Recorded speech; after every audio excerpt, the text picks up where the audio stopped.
अस्सलाम वालेकुम। पिछली वीडियो में हमने डिस्कस किया था जो पहली चेंज होती है चेंज ऑफ सेट टू। अब हम डिस्कस करेंगे चेंज ऑफ कॉमास। कॉमास की कैसे तब्दीली होती है, तो उसके लिए भी हमें देखना पड़ता है कॉमास के अंदर वाली जो इबारत है या सेंटेंस है, उसको हमें देखना पड़ता है कि कॉमास के अंदर कौन सा सेंटेंस है और किस किस्म का सेंटेंस है। अब मैंने आपसे पहले कहा कि जुमले की यानी मीनिंग वाइज हमने देखना पड़ता है, स्ट्रक्चर वाइज नहीं। अब पहला जुमला जो हम मीनिंग वाइज देखते हैं वो है असर्टिव, यानी अगर कॉमास के अंदर कोई खबरिया जुमला है, जैसे ये वाला जुमला है, he said to me I shall meet you tomorrow. अब ये खबरिया जुमला है तो इसमें हम कॉमास को हटा कर लगाते हैं दैट। ये देखें, ये कॉमास हमने हटा दिए और इसकी जगह हमने क्या लगा दिया, दैट लगा दिया। ठीक हो गया जी। तो अब रूल ये बना गया, अगर कॉमास के अंदर असर्टिव सेंटेंस होगा, यानी ये असर्टिव सेंटेंस होगा, तो कॉमास जो है वो चेंज होंगे किस में, दैट में चेंज होंगे कॉमास। ये पहला रूल बन गया। इसकी एग्जांपल मैंने दे दी, he said to me I shall meet you tomorrow. ये खबरिया जुमला है, मैं आपसे कल मिलूंगा, लिहाजा हमने कॉमास को हटा के लगा दिए दैट। अब हम नेक्स्ट सेंटेंस डिस्कस करते हैं। नेक्स्ट है सिंपल इंट्रोगेटिव, सादा सवाल है जिसका जवाब हाँ ना में दिया जा सकता है। अब इस जुमले पर गौर कीजिए, he said to me are you happy. अब ये आर यू हैप्पी सादा सवाल है, यानी कि आप खुश हैं, आप इसका जवाब यस नो में दे सकते हैं। तो इसमें हम क्या करेंगे, कॉमास को हटाकर इफ लगाएंगे, या वेदर भी लगा सकते हैं, WHETHER। लेकिन वो मैं इसलिए नहीं रिकमेंड करता क्योंकि अक्सर स्टूडेंट फिर कंफ्यूज कर देते हैं उस वेदर को दूसरे मौसम वाले वेदर के साथ। सो मैं उसको आमतौर पर लिखता ही नहीं हूँ, क्योंकि हमें जब भी एक से काम चल रहा है तो दूसरा हमें करने की ज़रूरत नहीं, फिर वो कंफ्यूजिंग हो जाता है। तो मैं इसलिए सिर्फ मैंने इफ़ लिखा है कि इफ़ से ज़्यादा उसको चेंज कर देंगे। जैसे आप यहाँ पर गौर कीजिए, ये कॉमास हैं, इनको हटाकर हमने इफ़ लगा दिया सादा सवालिया में। और अगर डबल इंट्रोगेटिव हो, ठीक है जी, डबल इंट्रोगेटिव है, जैसे ये डबल इंट्रोगेटिव है, he said to me why are you happy, आप खुश क्यों हैं, तो फिर हम कॉमास को हटाकर कुछ भी नहीं लगाते, नथिंग, बल्कि WH वाला लफ्ज़ ही नीचे आ जाता है। ये जैसे ये देखें, ये WH वाला लफ्ज़ ही हमने नीचे ले आना है, क्योंकि डबल सवालिया में हमेशा WH वाला लफ्ज़ तो लाजमी होगा, how, when, where, whose, whom, कुछ भी WH वाला लफ्ज़। So same wording, same word हम नीचे ले आएंगे, कॉमास को हटा के नथिंग, यहाँ पे कुछ भी नहीं आएगा। ये हो गया डबल इंट्रोगेटिव। सो हम इसको भी लिख लेते हैं कि यहाँ पर कॉमास को हटाकर सिंपल में हम लगाते हैं, रूल बना इफ़। ठीक है जी। या ये जो वेदर भी मैं लिख देता हूँ, लेकिन आप इसको प्रेफर कीजिए क्योंकि इसमें गलती के चांसेस नहीं है। वेदर में आप स्पेलिंग मिस्टेक्स हो सकती है।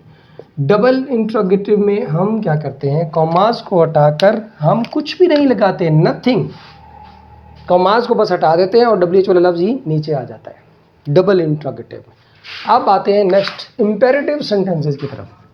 इंपेरेटिव सेंटेंसेस वो होते हैं जिनमें कोई ऑर्डर, रिक्वेस्ट, एडवाइस या प्रोहिबिशन मना किया गया। तो इसमें हम देखते हैं क्या लगेगा, इन सब में हम कॉमास को हटाकर टू लगाते हैं। मसलन मिसाल के तौर पर ये गौर कीजिए, इसके ऊपर ही सेड टू मी, उसने मुझे कहा सिट हियर, यहाँ बैठो, ये ऑर्डर है। लिहाजा अब हमने कॉमास को, इन कॉमास को हटाकर हमने यहाँ पर क्या लगा दिया, to, he ordered me to. इसी तरह सब में टू आएगा, भले रिक्वेस्ट हो, यहाँ पर he said to me please sit, यहाँ पे भी कॉमास को हटाकर हमने क्या लगा दिया, टू।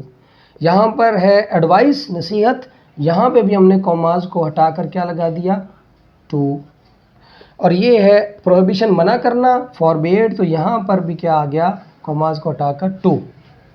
तो लिहाजा अब रूल क्या बनेगा कि इन सब में हम कॉमास को, इन सब में, यानी ये इन सब में ले लें, हम कॉमास को हटाकर क्या लगाते हैं जनाब, टू, कॉमास को हटाकर टू लगाते हैं। ठीक है जी। अब नेक्स्ट आ जाए ऑप्टेटिव सेंटेंसेस। ऑप्टेटिव, इस पे गौर कीजिए, ऑप्टेटिव जिसमें प्रे होता है, कर्स होती है या विश होती है। तो आप इसमें आप देखिए, प्रे में यानी दुआ में, he said to me may you prosper, आप अल्लाह करे आप कामयाब हो जाएं, फले फूले, तो यहाँ पर हमने कॉमास को हटाकर दैट लगाना है। ये देखें, ये कॉमास को हटाकर हमने क्या लगाया, दैट। और नीचे आप देखें कर्स है, ठीक है जी, इसमें भी हमने कॉमास को हटाकर क्या लगाया है, दैट। और अगर विश होगा तो भी हम कॉमास को हटाकर दैट लगाएंगे। जैसे he said would that I were rich, would that I were rich. अच्छा, ये ज़हन में रखें, यहाँ पर ये इस जुमले में जब ख्वाहिश के लिए आता है तो उसके लिए फिर उसके बाद प्लूरल आता है, जो सब्जेक्ट वर्ब होता है, यानी वाज की बजाय यहाँ पर क्या आता है, वर। ये निशानी होती है इसके। तो would that I were rich, ठीक है। अब यहाँ पर हम क्या करेंगे, ये ख्वाहिश है तो कॉमाज को हटाकर यहाँ पे भी हम क्या लगाएंगे, दैट, ठीक है जी। अच्छा, नेक्स्ट देखें एक्सक्लेमेटरी सेंटेंसेस में भी। तो अच्छा, ये अब देख लें कि इन सब में ऑब्जेक्टिव में हम कॉमाज को हटाकर, इन कॉमाज को हटाकर लगाते हैं क्या जनाब, that. He prayed that, he cursed that, ठीक है जी।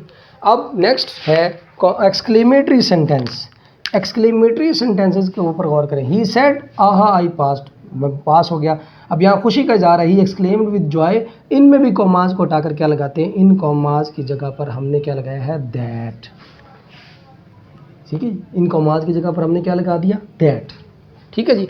इसी तरह अगर सॉरो हो, ही सेड ओहो आई फेल्ड, ओहो आई फेल्ड, यहाँ पर भी हमने कॉमाज को हटाकर क्या लगा दिया, ही एक्सक्लेम्ड विद सॉरो आ गया सेड की जगह पर, और आगे फिर हमने लगा दिया दैट, ठीक है। इसी तरह अगर वंडर है, he said what a picture it is, तो he exclaimed with wonder that, तो यहाँ पर भी हम कॉमाज को हटा के क्या लगाते हैं, दैट। तो आसान लफ्ज़ों में हम कह सकते हैं कि इन सब में हम कॉमाज की जगह पर लगाते हैं क्या, दैट लगाते हैं। ये अब सेकंड चेंज थी जो मुकम्मल हुई। आसान लफ्ज़ों में हम कह सकते हैं कि जो 3 तरह के सेंटेंसेस हैं, जैसे कौन कौन से, असर्टिव, इसी तरह इम्पेरेटिव, असर्टिव और ऑब्जेक्टिव और एक्सक्लेमेटरी, इन सब में आता है दैट। देखें, असर्टिव सेंटेंस होगा कॉमाज के अंदर, तब भी हम कॉमाज की जगह दैट लगाएंगे। अगर ऑब्जेक्टिव होगा दुआया तो भी दैट, और अगर एक्सक्लेमेटरी होगा तो भी दैट। सिर्फ 2 सेंटेंस ऐसे हैं, यानी अगर इंट्रोगेटिव है तो ये सादा इंट्रोगेटिव में इफ़ लगेगा, और डबल इंट्रोगेटिव में नथिंग, WH वाला लफ्ज़ नीचे आ जाएगा। और अगर इम्पेरेटिव है, ऑर्डर, रिक्वेस्ट, एडवाइस या प्रोविजन, तो कॉमाज को हटा के हम लगाते हैं टू। ये थी सेकंड चेंज जो हम जो है डायरेक्ट से इनडायरेक्ट में तब्दील करते हुए जुमले के अंदर करते हैं।